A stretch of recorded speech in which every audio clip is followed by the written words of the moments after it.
নমস্কার বন্ধুরা, মামনি রান্নাঘরে সবাইকে স্বাগত। আজকে আমি বানাবো আমের টক ডাল বানাবো। সেই টক ডাল জন্য নিয়েছি মুসুর ডাল, আর নিয়েছি 5 ফোড়ন, গোটা লঙ্কা আর তেজপাতা, নুন, হলুদ।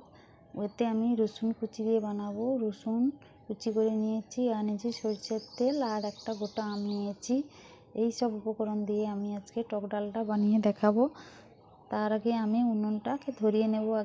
উনুন ধরিয়ে আমি কড়াইতে জল গরম করে নিয়েছি। এবার দিয়ে দেবো ডালগুলো, ভালো করে ধুয়ে নিয়েছি। ডালগুলো দিয়ে দেব, আর দিয়ে দেব আমি স্বাদ মতো নুন। দিয়ে এখনই আমি হলুদ দেব না, তাহলে পরে সিদ্ধতে দেরি হবে। আগে সিদ্ধ করে নেব একটু, তারপরে আমি যখন হলুদ দেবো তখন বলে দেব। এখন ঢাকনা দিয়ে সিদ্ধ করে নেব। ডালগুলো দেখুন মুখগুলো ফেটে ফেটে গেছে। এবার এর মধ্যে আমি হলুদ দিয়ে দেবো। এরকম যদি মুখ ফাটার পরে হলুদ দেন তাহলে পরে ডালটা তাড়াতাড়ি সিদ্ধ হয়ে যাবে, না হলে পরে দেরি হবে।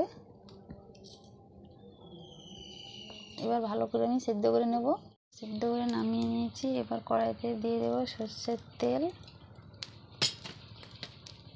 লঙ্কা ফোড়ন করে নেব, আর দিয়ে দেবো তেজপাতা আর রসুন কুচি দিয়ে ভালো করে ভাজা ভাজা করে নেব।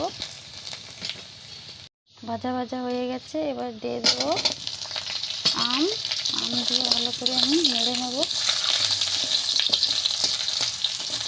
অল্প একটুখানি নাড়া হয়ে গেলে এর মধ্যে আমি ডাল দিয়ে দেবো।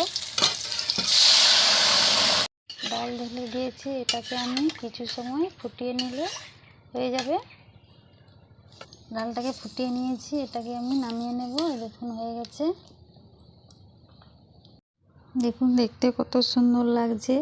গরমের দিনে এরকম টক ডাল আর ভাতে খুবই ভালো লাগবে, দুপুরের খাওয়া জমে যাবে। বন্ধুরা, আমার এই আম রসুনের টক ডালটা কেমন লাগলো কমেন্ট করে জানিও, আর লাইক সাবস্ক্রাইব করে আমার পাশে থেকো।